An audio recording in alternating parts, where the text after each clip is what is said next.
You're listening to the Hit.OR.DIE podcast with hosts Jake Soldati and Chad Rothberg. Hey, welcome back to the Hit.OR.DIE podcast. Joining us today is San Diego State's assistant coach and recruiting coordinator, Joe Oliveira. Joe was a 15th round pick by the Baltimore Orioles out of UOP in Stockton. Three-time all-conference selection, Johnny Bench Award watch list. And he enters his seventh season or eighth season at San Diego State. Yeah, going on my seventh year now. Seventh season, is the hitting coach, recruiting coordinator, and also works with the catchers. Joe, welcome to the show. Awesome, guys. I appreciate you guys having me, and I've been following along and really appreciate what you guys do, and just honored that you guys asked me, so I'm fired up. Now, I was checking out some stuff on you, and I saw that you're from the San Diego area, right, or the Southern Cal area. Yeah, born and raised right here. And where'd you play high school ball at? I played at University City High School. It's kind of right over the hill from La Jolla, kind of, the area that most people know, and just kind of a middle of the road, public high school. We had some pretty good teams while I was there. I think at the time I was the first person ever to play Division I baseball from UC. And since then, there's been a lot. Tyler Saladino in the big leagues, David Washington in the big leagues, Mitch Beacom pitched at UCLA. There's been quite a few since. And, but a relatively newer school when I was there, and had a great experience. Obviously, growing up in San Diego didn't suck. No, I'll bet not. Great weather, the beach. You're not too far. I mean, you don't even need it, Los Angeles. You got your own stuff there. Love the gas lamp, too. I've been down there a couple times. That's a fun spot.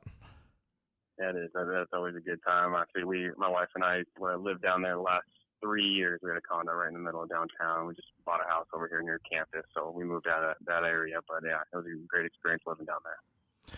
So getting right into it, out of high school, you ended up going to Pacific and Stockton. Couple things. Was that the one place that you found as a fit? Were there other places that were like you were on the fence about? And obviously Coach Purse recruited you there. How was that experience too?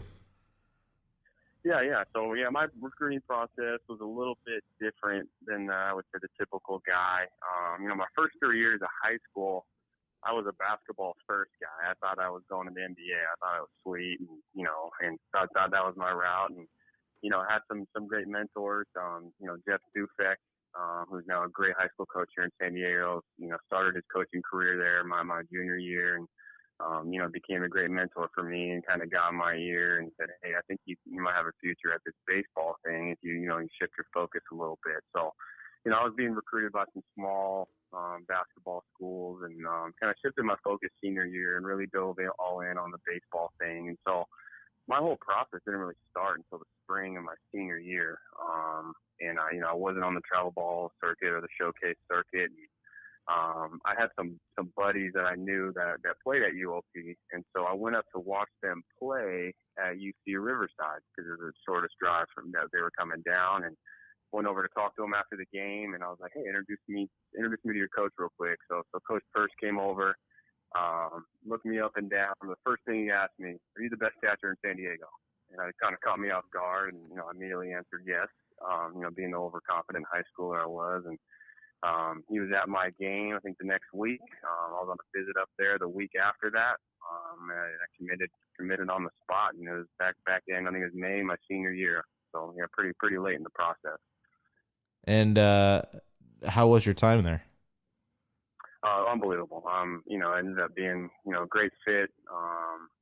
Coach Purse, and we had Coach Ed Sprague, former big leaguer, was our head coach. I think just my mentality and what I needed, and just really matched up with their mindset. Very kind of hard nosed, very fundamentally sound. I just kind of ate up everything they said and dove all in, and really vibed well with them, and played quite a bit right away, and had a great experience. I feel like I developed on the baseball field, but off the field, I feel like I really grew up there, and I had my bachelor's from there, my master's from there, got drafted from there. I met my wife there, so overall, I got everything I possibly ever could have wanted out of the experience.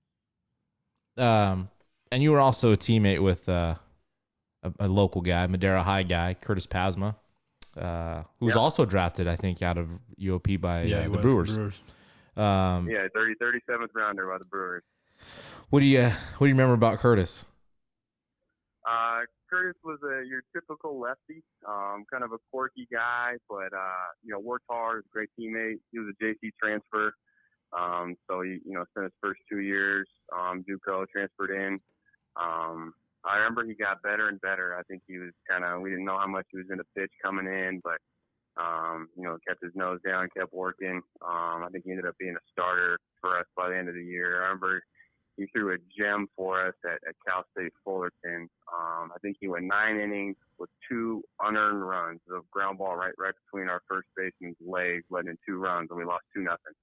And I'm pretty sure that was the day they got him drafted because he pitched well. I think they're the number 1 team in the country at the time, and I think scouts took notice. And I remember he was upper 80s, maybe touching 90, 91. I remember he had a really, really sharp cutter that we utilized a lot on right-handers' hands. And he was an awesome teammate, and enjoyed playing with him. Yeah, he was a bulldog type dude, man. He had that mentality to get guys out. Yeah, he was like that at Reedley when I was at Fresno City when he was at Reedley, and he was the only guy that from Reedley that could give us a run for our money, and he was good. And then also getting drafted out of UOP. What was that like for you, that moment? And like, do you have any stories going through that process? Maybe certain guys you talked to, or were you, was Baltimore somewhere you were expecting to go? Yeah. So, my draft process was a little bit differently too. I actually kind of went. I ended up being drafted once, but I went through the process kind of 3 times, and it had really 3 different experiences. My senior year, the end of the year of high school, I really, got some attention to some scouts. I got a few letters. So I wasn't really expecting anything. A few scouts called me late in the draft and, offered me $100,000 or something like that. I was never going to sign. And so, that was my first, process with it. I didn't, look too far into it. I didn't really expect it to happen. I was kind of dead set on going to school. And then my junior year at UOP, going into the year, I was, whatever they say, projected to go pretty good. Didn't have the year that I wanted.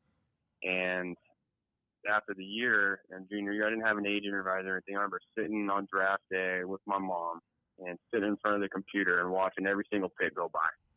And I just, frustrated the heck out of myself because you see all these catchers go, I'm better than that guy, I'm better than that guy.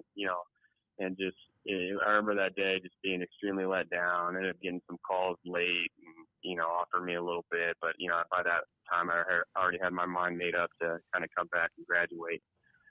So came back senior year, tore my labrum. So I ended up redshirting my 4th year at UOP, and then came back my 5th year senior year, and I, had graduated. I was now on the master's program, so I was working on that. And at that point, I had matured a little bit. I think my mindset has shifted a little bit. I think my junior year, I maybe played for the draft a little bit too much, and the reason why I didn't play as well as I could. And that 5th year, I really just focused on winning games and being a great teammate and getting the best out of our pitchers and giving tough at-bats, and ended up having a pretty good year. And so, the draft day came around. I figured I would go, but at that point I was a 5th year senior and had no idea what that meant. And so I didn't want to sit in front of the computer this time. And so I remember I went and played golf that morning, and I was hanging out at my buddy's house, actually Joey Santani, who's now the pitching coach at UOP. We were roommates at UOP together, and I remember just me and him sitting there, and Orioles gave me a call and said, hey, we're about to pick you. I said, all right, let's roll. And it was pretty simple. I think I was on a plane a few days later going out to Maryland to start my pro career. Yeah, that's I remember my junior year. I did the same thing you did, and not drafted. And then your senior year, you're kind of just like, whatever. I'm just gonna play for myself, my teammates, and just let whatever happens. Is it still in the back of your mind though? Are you still playing that for that? Like, you know what I mean? Like, is it still every day? It's, I gotta get drafted this year, or it's a bust, or you know what I mean? Is that something that still weighs on you? It didn't for me as a senior. Because to me, there was no other option. I had got to play out my senior year. It wasn't like your junior year is like when you're in college, you think your junior year is it. Like it's all or nothing your junior year. because you have that leverage. You know, as a senior, there's no leverage. So you're just like, you know, whatever. I'm just going to play the best I can, and whatever happens, happens. Yeah, exactly. And I try to reiterate that to our players now and kind of walk them through my experience that I kind of went through, our juniors that are on the draft radar, and kind of explain that to them. And, you know, but they're, you know, some listen, some don't. You know, some are better at it than others. But, you know, all I can do is kind of share from experience and, you know, be on this side of it, you know, my vision and my perspective from this side as well. And, you know, hopefully, you know, I get through to some of the guys and on how to handle that and, you know, help them out a little bit. Well, yeah, and I'm trying not to get too far ahead, but it kind of all ties in together with your experience and doing what you do at San Diego State. You know, guys like that, and you know, I'm sure it's common everywhere where, you know, that experience it helps you recruit guys. You know, you can kind of be that light. You know, I was gonna ask you. Well, you have something in common. Yeah. Or you're, you know, likewise, kind of, you know, or even just that dream, like, you know, in the process to getting there. You know what? Another thing is, you know, that goes to recruiting, going to UOP and having that time there, you know, and I forget who we talked to, but, you know, having that prepare you for pro ball and the schedule that it's about to take on, you know, that many games, you know, to see kids go from high school playing 28 games to getting drafted and playing, you know, all summer, you know, into the fall and into instructs, you know, some of them aren't ready for that. Yeah.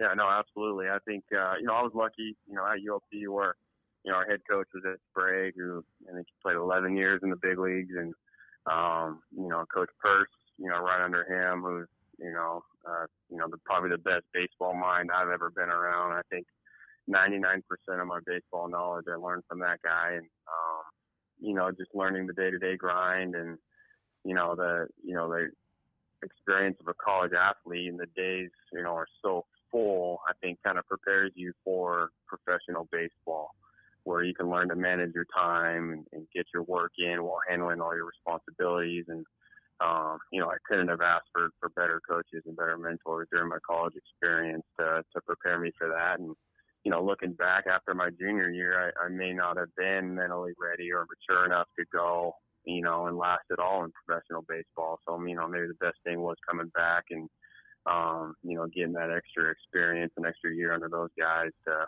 you know, prepare me, you know, better to perform when I got to the professional level. Yeah, going back to high school, getting drafted, you're going to pro ball where you're on your own. There's not guys there that are going to help you get through, you know, your failures, and you're kind of thrown into the ring. But going to college, you know, you got your coaches, your strength coaches, your trainers, your you know, your teachers, your study hall, everything. You have people helping you along the way to help you grow up. So I think, and it was Jason Donald that said if you're a high school guy, it's better to go to college so you can grow up, you know, and I feel like that's a true statement. And sometimes it's hard to think, you know, did I turn down that much money and then not get that back, you know, because that was what happened to me. And I don't know if you're that way, but it also makes sense of going to grow up a little bit before you get thrown into the fire.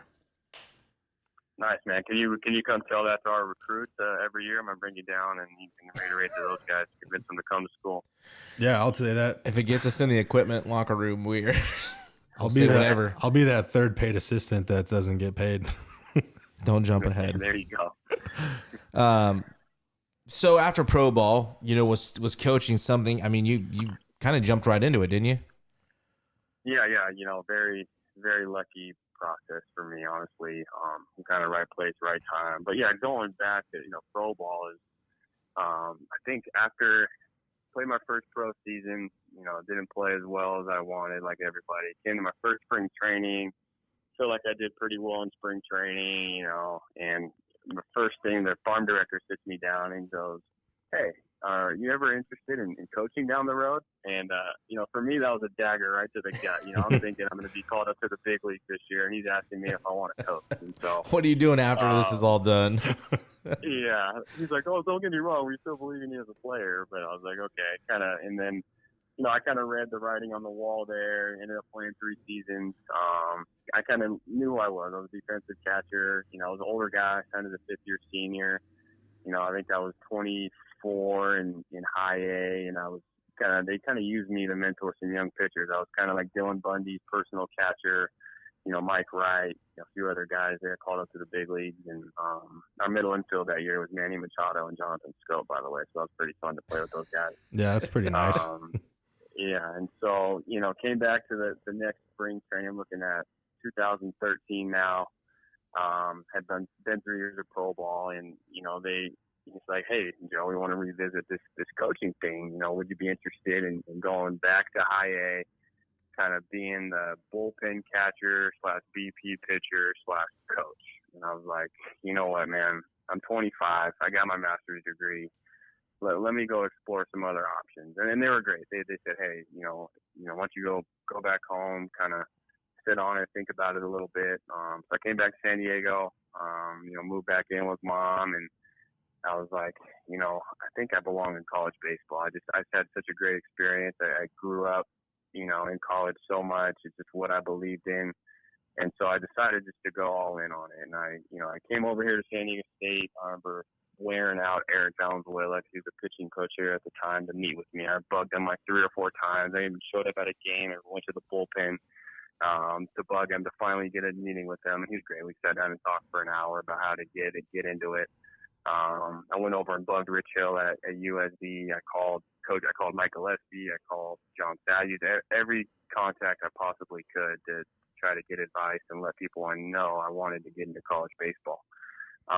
And I had 2 really lucky things happen that spring. Is I went to play golf with my buddy, and we randomly get paired up with 2 guys. And one of the guys happened to be J.D. Wicker. And J.D. at the time was the associate athletic director at San Diego State, and he's now our athletic director at San Diego State.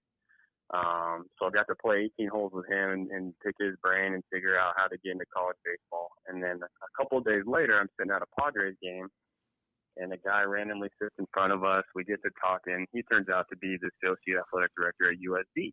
And so he became a little bit of a mentor. We still stay in contact all the time. And so he set up a meeting with Rich Hill and I at USD, and, had a really good conversation. And, the consensus was I needed to get coaching experience. And so that summer I went out to Battle Creek, Michigan to coach in the Northwoods League. With no job, with not knowing what was going to come of it. And while I'm out there, I'm doing phone interviews, I'm doing Skype interviews, and I knew the way in the door was the volunteer assistant. So I was prepared to, just get my foot in the door in a program and grind. And, I was talking to Eric because he was getting the job at St. Mary's. I remember talking to Jay Johnson as he was getting the job at Reno. I was talking to Nino Giratano at USF because their volunteer job was open. And then I was applying for teaching positions too. My master's was in education and my teaching credential, and ended up landing a PE teaching job in Coronado, probably the most beautiful place on earth, right here in San Diego. And I would be a middle school PE teacher making $50K a year with benefits, and I'd be done at noon. So I was like, sweet, I can kind of do both. And so Rich Hill agreed to make me the baseball ops guy, as well as be the teacher, so I can come right after school and head over there. And in the meantime, Eric had got the job at St. Mary's. He took the pitching coach or the volunteer assistant with him from San Diego State. And I had a few people that knew Mark Martinez here at San Diego State. And I was like, hey, I'd be interested in that volunteer job. And so scored an interview with Tony Gwynn and Mark Martinez. And, I'm sitting in the room, looking at this man across from me that I idolized my entire life. And, interview went great. I thought we vibed pretty well. Coach Martinez and I kind of hit it off immediately. And I think I got the vibe Tony really wanted to hire a former Aztec. And so I didn't look too far into it. I was kind of going to do the teaching and baseball ops thing. And then I think Tony calls me 2 days later, offers me the volunteer job. I'm like, oh, heck yeah, let's go. And so Coach Martinez, I convinced him to hire me. And so, I was like, wait, one more question. Can I keep this teaching job, or do you guys need me there full time? He goes, no, we need you here full time in the morning. So I had to resign from my teaching job that I hadn't even started yet, and turn down $50K in benefits to come be the volunteer coach at San Diego State. And so, that's how I got my foot in the door, and I think I started here about a week later. That's crazy. That's how old are you? 25? 25, 26-ish? Yeah, I just turned 25 at the time. Were you married yet? I was not. No, I was single. And you could you could ready kind to of marry. afford to take that risk, I guess. Oh yeah. And and honestly, it just felt right. I felt it in my gut. I felt it in my heart. It's what I wanted to do. I think I was just confident in myself and my work ethic that I just needed to get my foot in the door, and the rest would kind of take care of itself. No nerves during that interview at all? A little bit, bit. But I don't know if you guys ever experienced Tony or heard stories, but he's probably he was definitely the most easygoing Hall of Famer and most personable, down to earth Hall of Famer you could ever be around. And so, after the initial shell shock kind of wore off, it was kind of just a normal conversation that flowed. Yeah, I have a couple buddies that went and played for him. They have some good stories about his hitting approach. Yep.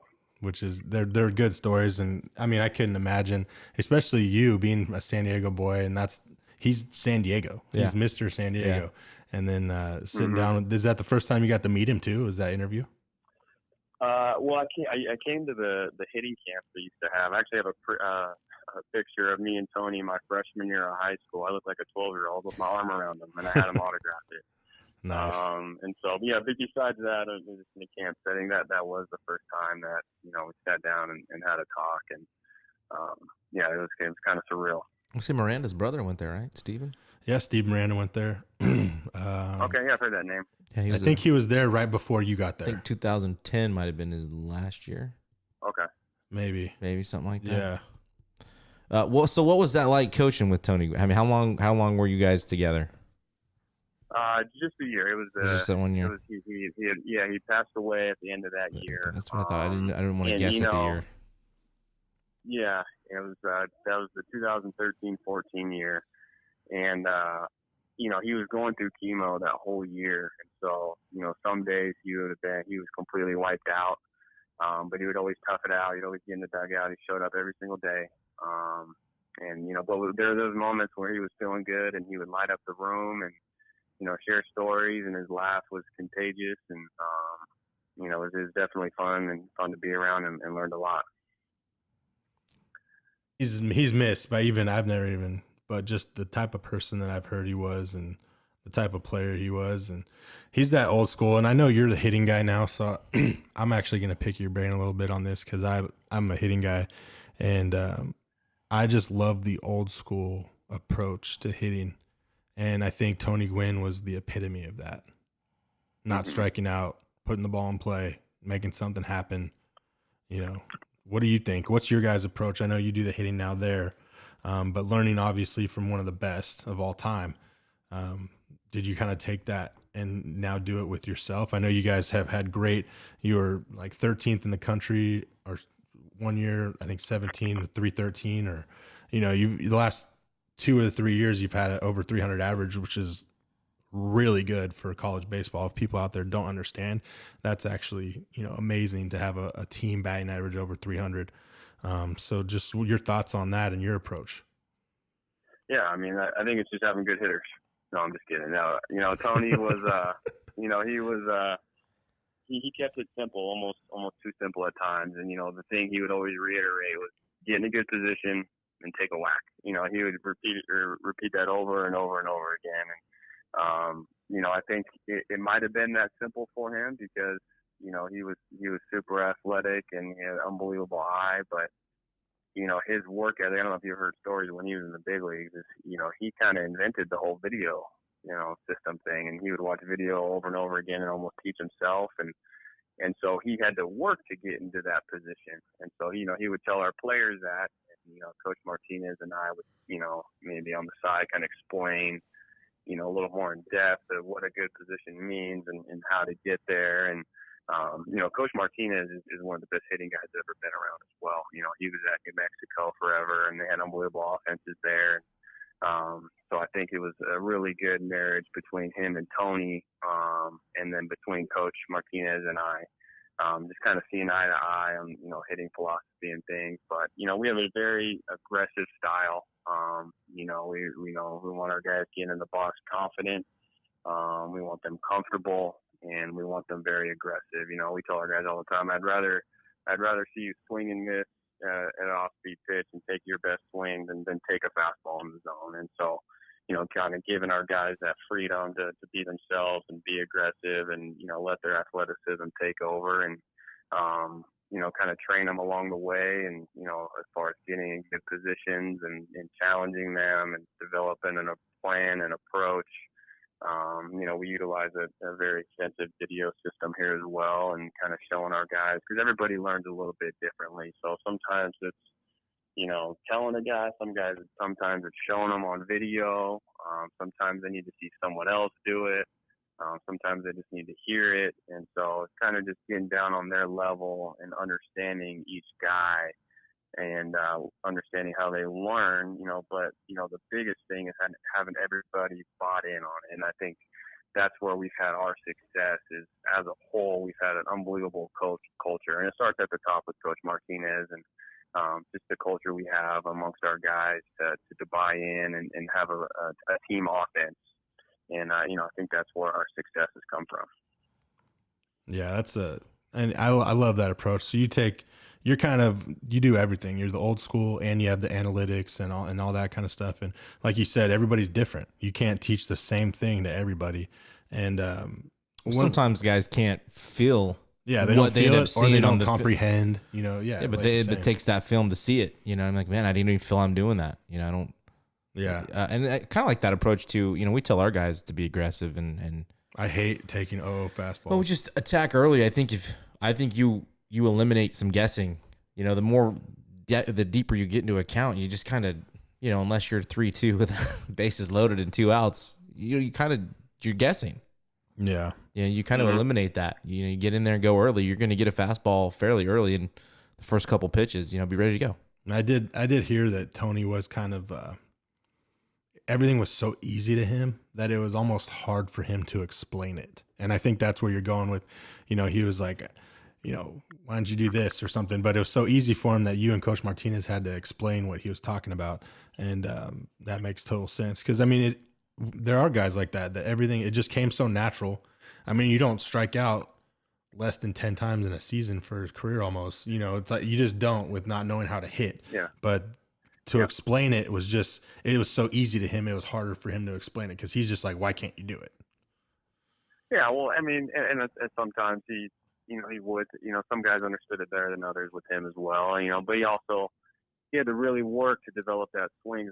Part of that vision and not striking out and taking ball swing at strikes is keeping your eyes still throughout the swing. So I think, he had unbelievable vision, but, keeping those eyes still throughout your swing and your head still behind the ball, takes a lot of work. And so, I think that comes from, getting in position. I think it comes from strength. I think you have to be strong in order to minimize the effort and stay in a position so you don't try to create in other ways like jumping forward or coming up.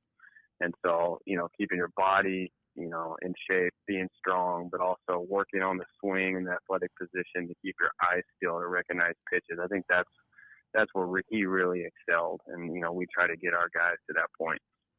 Do you guys have, I know in practice when I was in college, we had to take at least 500 swings a day. Do you guys put a number on it, or is it more of, drills, or, what do you guys go about in practice? Like, how many swings do you want your guys to get, or to prepare them for getting a consistent swing? Yeah, no, we don't put a number on it. I think, having high quality swings is important. I'd rather see our guys take a little more time and have quality swings, a balanced swing, staying through the ball than sort of just rapid fire. We build in our game plan. We try to, we're lucky we have 4 batting cage tunnels here where we can kind of rotate them through and on the field and, get a bunch of swings in at, different, breaking balls, fastball machines, splits, tees, to live on the field, to seeing the ball flight. We mix it up for sure. Some days we'll spend a little more time on defense. Honestly, in college baseball, we have 20 hours a week. during our fall practice season and during our spring season. And so a lot of those extra swings and, that stuff comes on their own. Our batting cages are open at all times for our guys because of that. So a lot of times they have to take what we do in practice and work on it and perfect it on their own, so we can kind of move on to something else the next day or a couple of days later in practice. Years, you guys have put together some pretty good recruiting classes. What are some things you're looking for in certain guys, especially certain areas, whether, you were a catcher, up the middle, is there certain identity you guys have where you're looking for certain players to fit those roles? Mm-hmm. Yeah, to answer it simply, we're looking for the best players in the country. I want 5-tool players that are 4.0 students. That's what we're looking for. Those are really hard to find, and so you kind of have to compromise and give and take. Maybe, if a guy lacks a tool in a certain area, does he have other tools that kind of make up for it? And we have to spend our scholarships the right way with the limitations on us. So we have 11.7 for 27 scholarship spots for a 35-man roster. So, a big chunk of that's going to the mound, where we're spending, on average about 6 scholarships out of 11.7 on pitchers. The next chunk of that's going to the middle of the field. Multi-dimensional guys that can kind of help us win in various ways. Maybe, when they're not, necessarily getting base hits, maybe they're getting on base, they're stealing bags, they're playing great defense, they're covering ground. And then, from there it filters kind of to the corners of the field. And, we like to, solidify the middle. Obviously being a former catcher, that position is extremely important. And, for me, I love the personality is huge, in a catcher. For me, he's kind of the heartbeat of the team, and he's got to, be confident and vocal and kind of do everything right. He's got to be that guy that, every little thing he does right, little nuances of the game. And so I'm probably a little tougher on catchers throughout the recruiting process, because I want to make sure it's the right guy and the right fit. And you're probably only getting one a year, and you can't miss on them. The middle of the field, obviously you got to have athleticism and speed and elite defenders, through short, second, and center. And then we like our corner guys to be physical. We play an extremely offensive conference, so a lot of the places we go, the ball absolutely flies. And so, we got to have some size and some bat speed at the corners where, a guy, you can hit a baseball and still get it to the wall and, and score those guys from first base. So that's typically, our mindset on building our, position player roster. And, on the mound, on the flip side, being in such an offensive conference is, we ideally with all that kind of power stuff. Pitchability guys don't necessarily work because, if you're at Air Force in New Mexico or Reno and a fly ball goes, it's going out. So we need our guys either strike guys out or sink in and keep them on the ground. Because fly balls don't necessarily work there. So we need to have a really good defense, which we've had. We've turned the most double plays in the country since the beginning of 2017. And we didn't have guys that can punch guys out. So that's what we're looking for. And then we have to be very picky, patient, and make sure we're getting the right guys to fit kind of what we're looking for.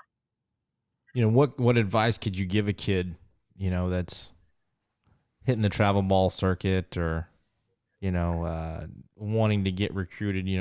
What's the best source for these guys that you typically use? The recruiting side, the way it's gone is like it's a lot of our relationships. So what high school coaches, what travel ball coaches, do I know is kind of how I get in touch with guys or find out about guys.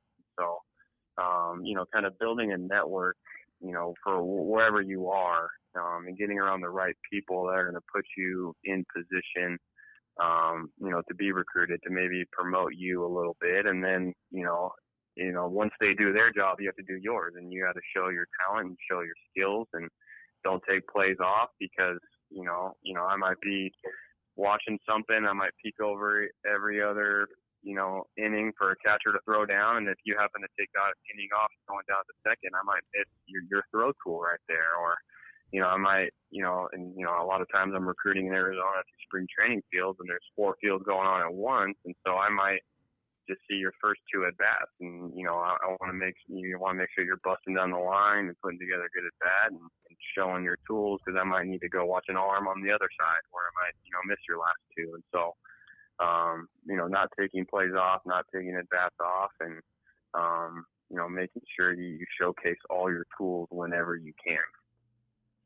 How big are your camps? I know you have a camp, like a recruiting camp and stuff. How big are those for you guys? Yeah, they're huge. Because we're obviously in a quiet period now, and so we can't leave campus from October 14th to March 1st now. And then once March 1st hits, we're in our season, so we're limited on recruiting there. And so, getting guys, we recruit out of our camps every single year. And so, especially with the rule changes now, where underclassmen can't go on unofficial visits. If you're a freshman or sophomore and, you're ready to be recruited by Division I schools, I would suggest that you go pick 5 schools you're interested in and go attend their camps and see if it might be a fit there. We definitely utilize those a lot and, try to get as many guys as we can to our camps. I think Coach Savage said that too. The camps are big because sometimes you can't always get out and go see. But if you come to me, it's easier to see and what's good. And I love that. I think he said that too. Take 5 schools and go to their camps. I mean, you're spending all this money playing travel ball when you don't even know you're going to get seen. Might as well save that money and go to these camps where you can be seen by the school that you would like to go to, and show your talent. And then that would get them wanting to recruit you or go see you now. And I think that's the best way to go. And I think that needs to be more promoted, I think, because a lot of these guys are hung up on the travel ball circuit. Not saying that you guys don't watch travel ball, but, we had another coach on from Sac State, and you're not going to go watch a bad travel ball team play a bad travel ball team, and there's too many bad travel ball teams. If you're going to play in travel ball, you got to play with the elite of the elite. Not even just bad, they're going, the time has got to be utilized wisely. Yeah, they don't want to just go see one player. You're going to Perfect Game. You're going to area codes. You're going to those, the Buchanan Elite. That you're going to those tournaments. To players, Coach Vanderhook said it really well. Watch a player, see what he does without the ball. What is his movements without? Is he taking a pre-pitch? Is he moving himself on the field? Is he looking into the dugout getting signs? Is he, what are some of the intangible things that you do to catch a coach's eye? I think you're absolutely nailed it. And then, talking about Buchanan Elite, how often do you try to get this way to get guys? I know it's, with Fresno State here, it's probably tough. We talked to Latore at Sac State, and they don't shy away. There's good talent here. And I think last year's team had a lot of Valley guys on it for the Bulldogs, which ended up being a Mountain West championship team. But, how often do you guys try to make your way here? Steal some guys. You're just pouring salt on a wound with that one. I got to a little bit.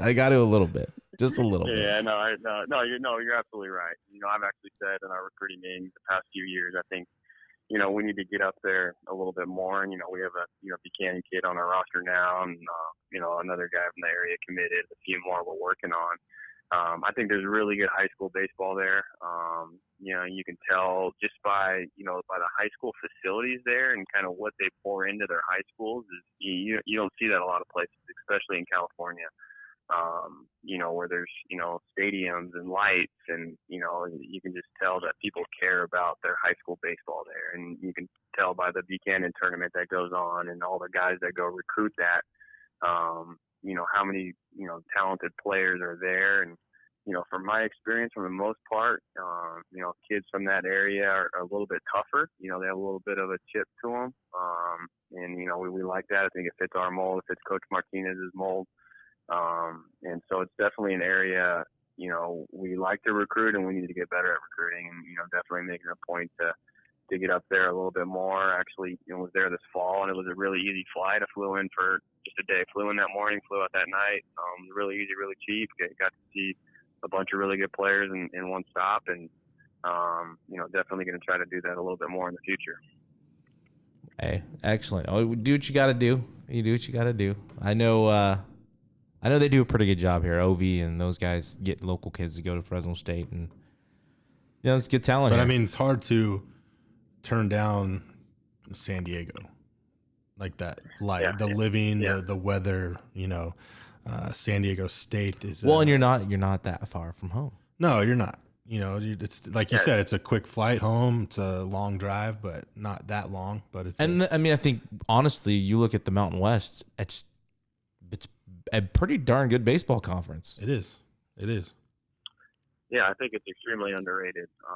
You can tell what Fresno did last year. I think they should have won that regional. Yeah. First rounder on Friday nights, and we've done some damage in some regionals, and I think we were the fifth RPI conference last year, and what guys are doing outside of conference has been awesome. And, I really like those guys at Fresno, Coach Baseball, Overland. They do a phenomenal job. Definitely respect those guys. And honestly, their teams is kind of what made me say we need to get up there a little bit more, because the people we have gotten from there and the families have kind of vacationed to San Diego their entire life, so it's a little more enticing. Where they can come vacation for the weekend and watch their son play, and like you said, not too far away from home, and there's a ton of talent there, and I think that's the biggest thing is the kids know how to play, and they're being successful at the Division I level. You guys didn't luck out in when 18. You guys had to go to Corvallis, right? For your regional? Yeah, I want to say we've been to 5 out of the last 7 regionals, and 3 of them the national champion was in. We were in the national champions regional. Yeah, that's a tough way to start. And then the other one, and then the other one we lost was at Louisiana Lafayette. They're like number 1 seed. We had to play Mississippi State. So yeah, we had some tough matchups, but we need to get better. We need to have an elite team and deeper teams, and get better on the mound, which I think we're doing, and put ourselves in a position, no matter what regional we're in, we're in a position to try to win it. Well, you guys you're getting there too. You're getting an opportunity, and that's really all you can ask for. You guys are making it there, and it's just getting past that first round.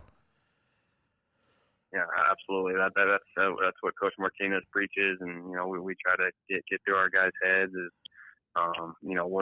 everything we do every day is to get our program to Omaha, and we try to hold them to that standard. And our guys are they definitely believe, and we're in a position where if we're playing right at the right time, I think we're capable, and just got to put it together. We're running out of time, but I want to get into definitely the what it takes, like what you put into a season as an assistant coach, from start to finish, and again why this third paid assistant just has to wait now a couple of years. Why that's so big for you guys, and could you just talk about your season, your job, from the time you get up to the time you leave the ballpark to the full season, and why we need that third assistant? Yeah, I mean, whatever time the game is on game day, or we're in the office first thing that morning. Sometimes I'm here at 5, 6 a.m., preparing. I'm watching probably 200-300 pitches of the starting pitcher we're going to face that day. I'm watching, all their games, all their outings, all their stuff. I'm putting together a scouting report that, I think is going to be successful for our hitters. We're also watching video on our own guys. Sometimes, like this year we opened up with 2 tournaments. So we play 7 different teams in 10 days. So that means 7 different scouting reports put together, along with coaching our own guys. And, our volunteer, I was lucky enough where I was only the volunteer assistant for a year, and Coach Martinez, bumped me up when he got the head job, after 1 year as a volunteer. But, our volunteers here, as long as we are, sometimes more hours than we are. The fact that, they're trying to scrape it together and, promote our camps and, doing lessons on the side just to make ends meet. And, I think the biggest thing on top of that is insurance. They're working all that just to get health insurance, and so that they can stay healthy. And, other thing I think this, lack of a third paid assistant does, I think college baseball misses out on a lot of great coaches, because, if you don't get in when you're young and before your family started, you can't really afford it. And so there's a lot of great high school and junior college coaches that, can't afford to take a volunteer job at the collegiate level because they have a family to support. So, if you miss that window early, where you can maybe, do it as a single man or maybe just a wife or a girlfriend before you have kids, you're all ultimately restricted to what level you are. Where I think there's so many great high school and JC coaches that could be successful Division I coaches, but they can't afford to take that jump, because, the way in is through that volunteer job because it's, hard to get, recruiting experience and experience at the level. And, these head coaches have so much pressure to win. It's tough to take a shot on a guy who hasn't done it at that level yet. But, that way in would be that third paid assistant. And I think you would see an influx of great coaches making that jump. Yeah, and we've heard guys going to pro ball, just doing stuff for, certain organizations, whether it be analytics and following teams around doing that stuff. So, yeah, I agree. I think it needs to change. Hopefully it does. We'll see. I guess we got a couple of years. Everybody we've spoke to has just kind of thought it's ridiculous, and hopefully they get that. I think it's important. The ratio's terrible. And then the other thing is scholarships too. I mean, Vanderhook wasn't in favor really, but everybody else we've talked to kind of seems to think that the number of scholarship needs to go up. You're going to see athletes starting to get paid soon. So, what's your opinion on that? Yeah, I mean, it definitely. I think it's definitely underfunded. I think it's behind the times. I think a change needs to be made in that department. I mean, it's the most awkward thing as a recruiting coordinator to, sit down with the family and be like, hey, I think you're a stud. I think you're going to help us win a lot of games. I love you. But I'm going to need you to pay $25,000 to come to school. And it's like, I think most families and most people do understand, but, it puts us in a little bit of a tough spot where, we're so limited and so underfunded, from that aspect where, kids are struggling, and we have kids every year that come up to us with some financial issues, and we need to, walk them through ways to budget. And, it's another thing that they have to deal with at the collegiate level where, if we just, if the department and the NCAA just made a little bit more of a push, we could eliminate. I think kids could have a lot better college experience and thrive more. Well, it gets more kids opportunities. And I think that's ultimately what it should be about. You're getting more kids into school, and back to coaching, getting more guys involved in the game. You're not losing guys, whether it be to junior college jobs. There's a lot of different things out there. So,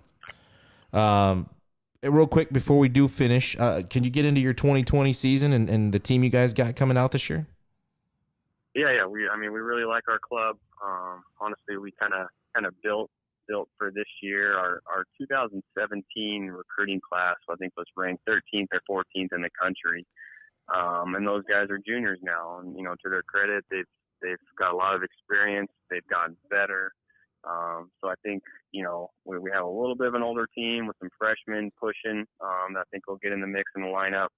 I think we have a chance to get double-digit guys drafted this year, which has been fun. I think our third baseman's kind of the marquee guy. He was the Cape League Finals MVP, Casey Schmidt. Been all-conference player, was a freshman All-American. They're talking potential day one draft pick. He's kind of headlining the deal. But, I think it's probably the most talented team, most athletic team we've had in my 7 years here. We're deep on the mound. I think we have, 11 or 12 guys that are 90 plus, 3 to 4 that are up in the mid 90s. And so, but that's just half of it. I think, the team culture, the chemistry, the leadership is just as important as the team on the field. And I think that's what we're most excited about is this team, is we have, leaders that bring positive energy every day. They're great with the freshmen, bringing them along. They bust on each other. They have fun. They push each other. They work hard. And so all the signs and ingredients are there for something special. And, but, we gotta come back in the spring and put it all together and stay healthy. But optimism is definitely there. It sounds good, man. I will have to get a hold of you when you get up here. I know you guys come visit the dogs this year. And yeah. Hopefully, we'll have a better time than we did last year. That team was pretty good last year. That was one of the better hitting teams I think they've had in a while. That team could hit. We've had some good battles with them, and the way the Mountain West has been set up, it changes a little bit this year. A few years ago, we played them 9 times in 1 year, 3 at their place, 3 at our place, and then 3 times in the conference tournament all the way to the conference championship. And so our players were almost like friends by the end of it. So this year with Boise State coming in, we went from a 30-game conference schedule to a 21, so we just play everybody 3 times. And so I think it'll be a little more spirited, a little more high energy, just playing them 3 times, knowing that we're not playing them again. So yeah, we enjoy that trip up there, and always good seeing Batesville and Obi and those guys. Well, when you get up here, we got to get together. So no doubt. Well, dude, I appreciate you doing this. Yes, we do. Chad, anything? I was kind of disappointed we didn't get into the swaggy gear because we're swag gear guys. Well, he does have a good story about. You were telling me about when you went to Nike, and I told you, Chad is a swag guy. You got stuff there. If you have anything, just throw it in the biggest box you can find and send it over. We will take it. I'll see what I can do. The Nike definitely takes care of us.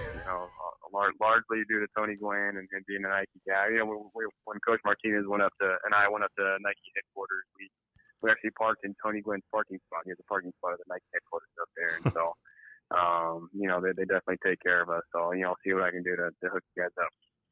Well, we appreciate it, and we appreciate you giving us the time. And what we're trying to do is just give out the best information we can for these young players and parents that might want to know what it's like. So now people can listen and kind of have a feel of what it's like to go to San Diego State and, maybe get some camp in there and help get recruited that way. But we appreciate it. Yeah, no, definitely. And wish you guys the best, man. And I know you're getting ready to hit the field right now. So, no, thanks for taking the time to talk to us, man.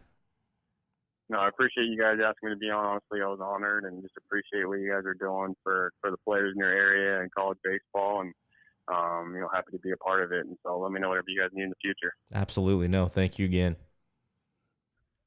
All right, take care, guys. Thanks. All right, Coach. Bye.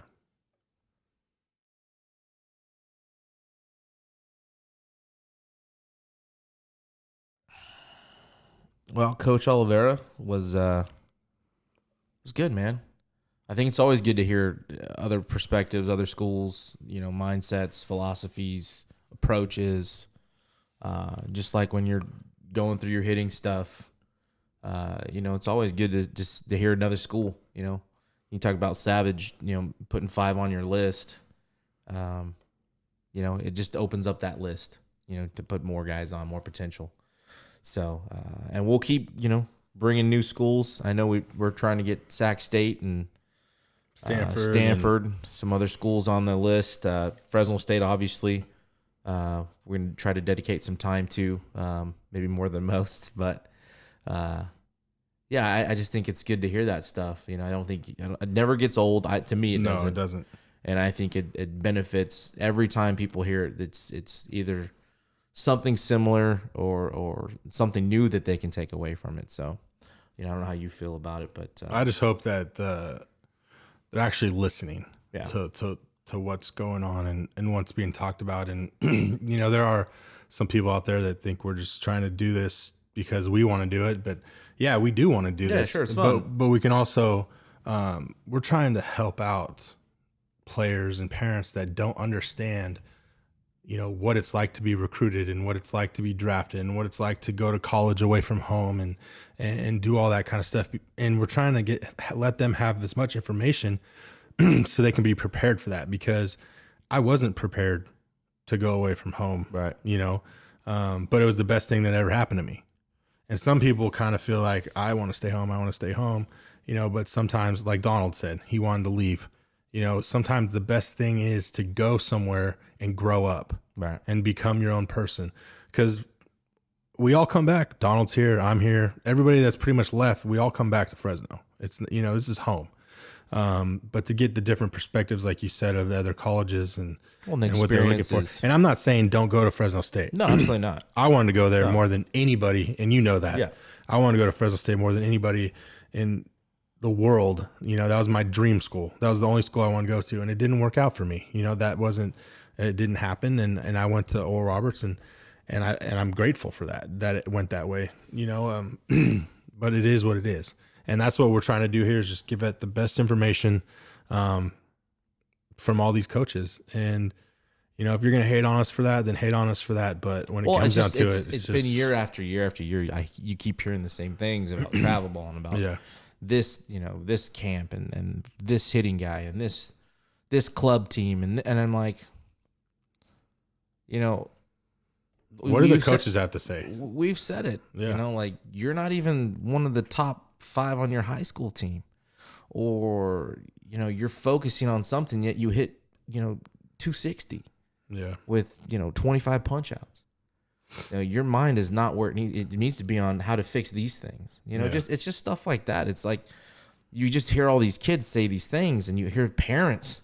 I mean, parents are just as bad sometimes, if not worse. Yeah. And it's like, you're not realistic. You know, so it is part of the reason why we do this, like, to get you the right information. Yeah. You know, to get you the right mindset. Some people know, and that's good. Like I said, sometimes you may hear something different or new. That's fine. But there are people that don't have a clue. And I mean, we're learning stuff. Everybody we talk to, we're learning something different. Absolutely. Or how to take an approach into coaching. Some of this information, if I'd had it, you know, 10 years ago, I'd be much better coach than I am now. Yeah.